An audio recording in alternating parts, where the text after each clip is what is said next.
Bismillahirrahmanirrahim. Assalamualaikum warahmatullahi wabarakatuh.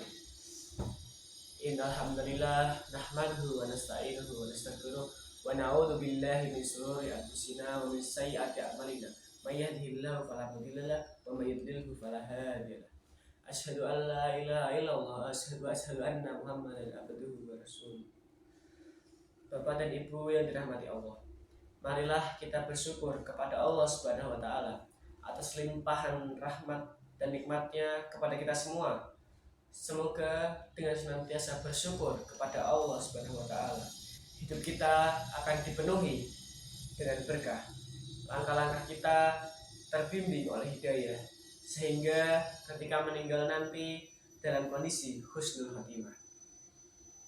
Salawat beriring salam semoga tetap Allah Subhanahu wa taala curahkan kepada Nabi kita, Nabi Agung Muhammad sallallahu alaihi wasallam, kepada keluarga beliau, para sahabat beliau, para tabi'in, dan umat Islam yang istiqomah hingga hari kiamat nanti. Amin.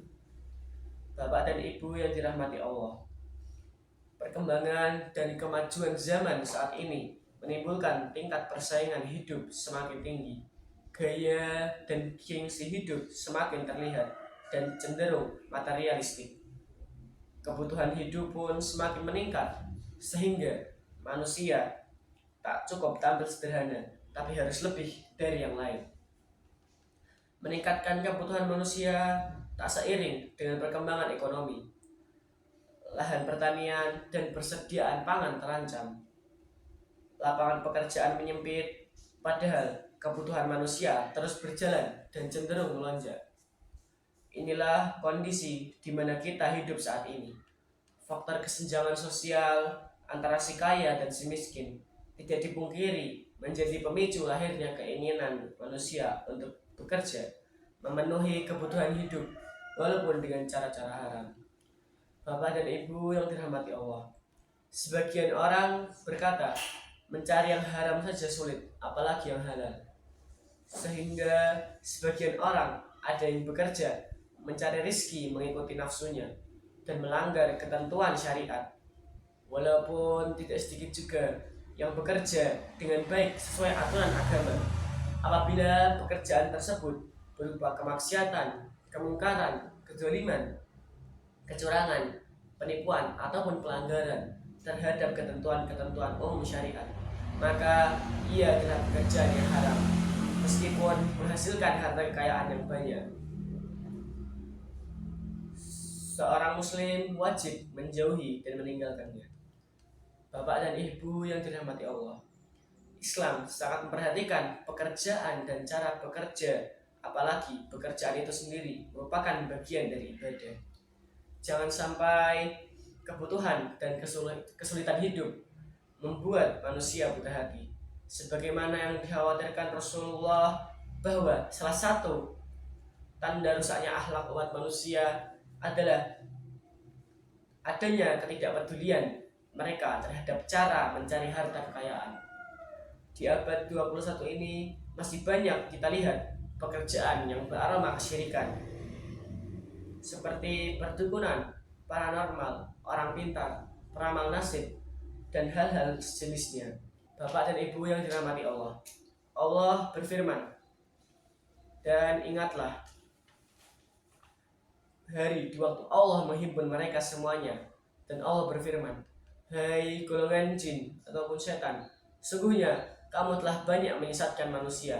Lalu berkatalah kawan-kawan dari golongan manusia, ya Tuhan kami, sungguhnya sebagian daripada kami telah dapat kesenangan dari sebagian yang lain, dan kami telah sampai kepada waktu yang telah Engkau tentukan bagi kami. Allah berfirman, neraka itulah tempat diam kamu, sedang kamu kekal di dalamnya, kecuali kalau Allah menghendaki yang lain. Sesungguhnya Tuhanmu Maha Bijaksana lagi Maha Mengetahui. Quran Surat Al-An'am ayat 128. Bapak dan Ibu yang dirahmati Allah, dalam beragama kita disuruh untuk menggunakan akal sehat. Islam memberikan penghargaan tinggi terhadap akal dan aktivitas berpikir.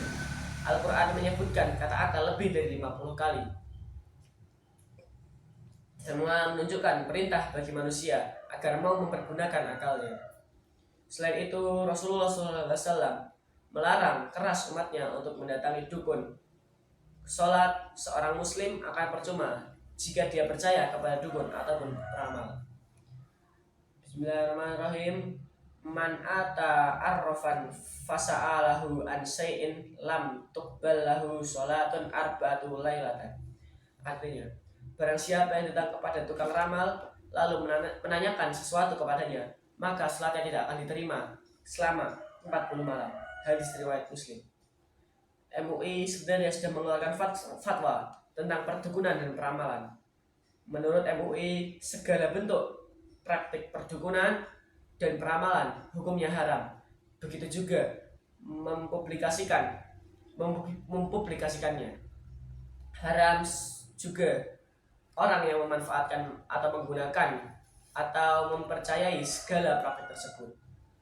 Bapak dan Ibu yang dirahmati Allah, kasus Dimas Kanjeng saat taat pribadi tidak perlu terjadi andai umat Islam bisa memaknai dan mengamalkan tuntutan agama dalam mencari harta.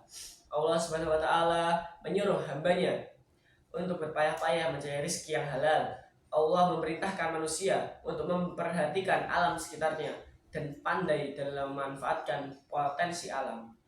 Manusia dengan akalnya dapat memanfaatkan berbagai fasilitas dan yang Allah sediakan di alam ini.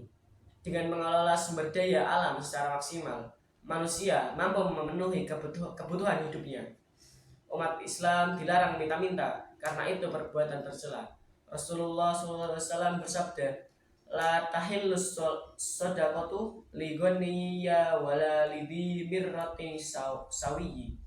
Artinya, sedekah tidak halal untuk orang kaya dan orang yang punya kekuatan sempurna. Alladhi yas'alu min ghairi hajatin kamasalil ladhi yaltaqidul jamra. Artinya, orang yang minta-minta bukan karena kebutuhan yang mendesak, seperti orang yang memungut bara api. Bapak dan Ibu yang dirahmati Allah, demikian ceramah ini saya sampaikan. Semoga kita semua diberi kekuatan oleh Allah untuk mampu memilih dan mencari yang halal dari yang haram. Bapak Ibu yang dirahmati Allah, demikian sedikit ceramah ini saya sampaikan. Semoga kita semua diberi kekuatan oleh Allah Subhanahu wa taala untuk mampu memilih dan mencari yang halal dari yang haram. Semoga kita dikaruniai oleh Allah pekerjaan yang halal dan yang baik. Amin amin ya rabbal alamin. Demikian sedikit yang bisa saya sampaikan. Semoga bermanfaat. Billahi taufiq wal hidayah. Wassalamualaikum warahmatullahi wabarakatuh.